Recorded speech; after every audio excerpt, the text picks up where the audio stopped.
Hey guys, welcome back to the next part of our series. Today we're going to be talking about Zremesher, and what better way to do that than with this super ugly element that we have right here.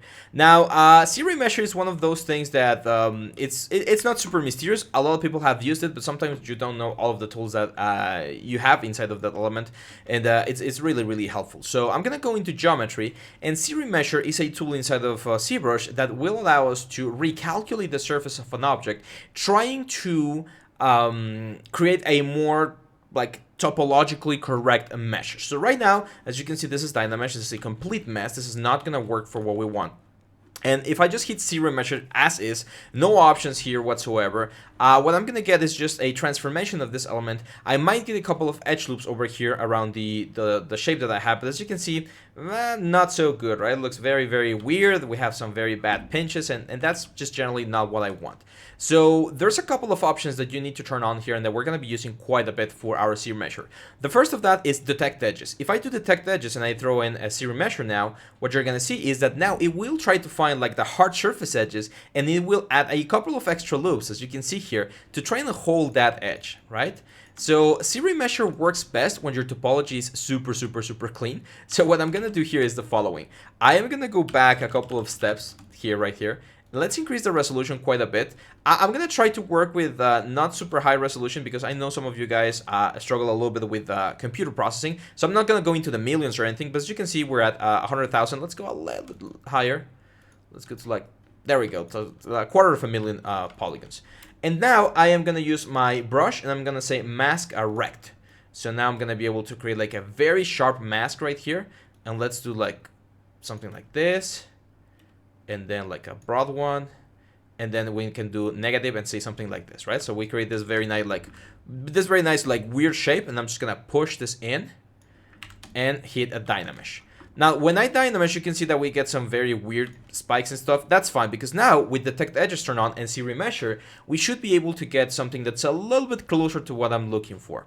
And Zremesher is a super powerful tool. We're going to be, again, exploring it quite a bit. I just need you to understand that Zremesher will clean up the topology, and it will allow us to jump and work, for instance, with ZModeler or other types of elements. As you can see here, not bad, right? Not bad at all. Now, I'm going to go back here to this initial stage, and what I'm going to do is I'm going to push this thing in. And remember the last one we talked about in polygroups? If you didn't see the video, don't worry. It's this called group change points. So now the elements that I just moved, all of those pixels that are down there, have now been changed. One thing I can do actually is I can go into geometry, and instead of the Dynamesh tab, I can turn on polish, so that when I Dynamesh, we get like a super hard surface technique element here. So as you can see, that's a little bit better, a little bit like tighter. This is still not clean. It's getting us a very weird effect. Actually, that's not nice. That's not bad, because we have like the positive and the negative effect. I'm gonna keep it. I didn't see this one over here. And then we're gonna go back into Zremesher, and one other option that I'm gonna turn on is this freeze groups border. And what that will try to do is it will try to remesh and obey where the borders of our element are stopping, and trying to include a couple of edge loops over there so that everything remains as tight as possible. So Zremesher, again, as with all of the tools that we've been mentioning in this first chapter, ZModeler, polygroups, and now Zremesher, they're going to be fundamental to all of the things that we're going to be doing. All of the different exercises and stuff, we're going to be using all of these tools. Now, as you can see, this is definitely taking a little bit longer, and the reason why that is happening is because, of course, it needs to think about more information that we're inputting. And look at this. Beautiful. Now, this looks way better.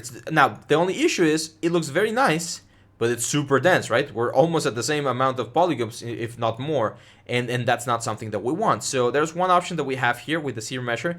This is another one that I use quite frequently, which is going here into my Zremesher, and I'm going to hit this option here called half. So by hitting half and hitting Zremesher, what I'm telling ZRemesher is, hey, try to look at whatever you have here, which is almost 500,000 polygons, and try to reduce that by half. Try to go to a quarter of a million polygons while keeping the groups and while keeping the detect edges. Now, you saw here that it did keep the groups, but we lost the polygroup. That's something that you might not want when you're transferring this sort of details. I'm not going to go back into this because it's just going to take a little bit longer, but in order to keep the polygroup when you're doing the Zremesher, you need to make sure that you turn on this option right here, which is keep groups. Okay, So keep groups is going to be, again, super important for the Zremesh.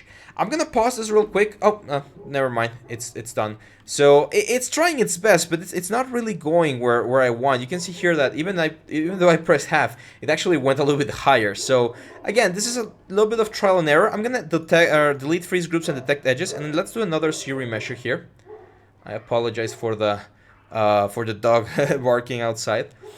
So yeah, let's just wait for this to finish. And what I'm actually thinking of, or what I want to, or what I'm expecting from this, is I would expect this to go a lot lower. Now, here's the deal. And if you remember in the first video, we talked about like the different kinds of hard surface techniques, right? Like the ones for movies, the one for games, and the ones for 3D printing.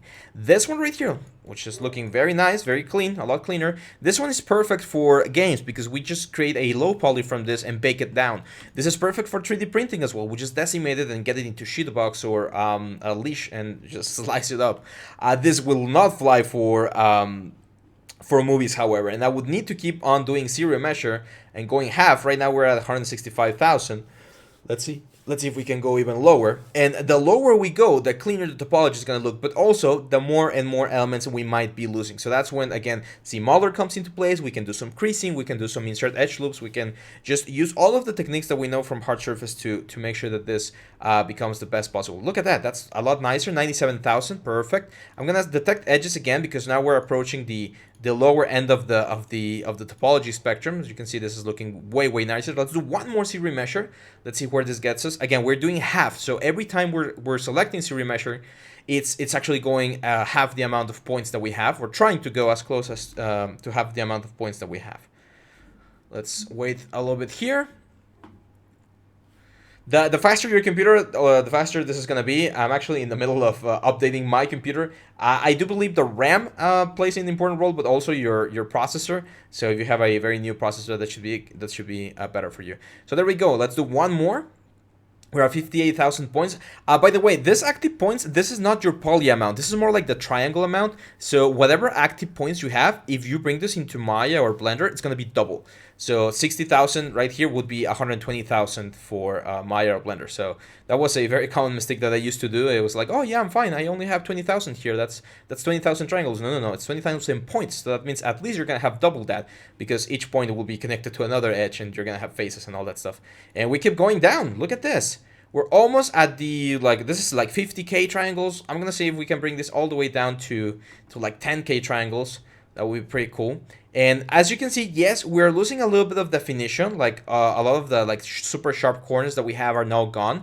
But again, that's just the nature of how this works, how this element works. It is trying its best to keep the edge, but as you can see, every single time I go down, it gets softer and softer and softer. So this is one of the tools that we're going to be using quite a bit, guys. Zremesher, again, in tandem with Zmodeler, and the subdivisions or the polygroups are going to be key, super key to the whole process. So this is it for this video, guys. I'll see you back on the next one where we cover, I believe, the last topic that we're going to be talking about, which is a manual retopology. So hang on tight, and I'll see you back on the next one. Bye-bye.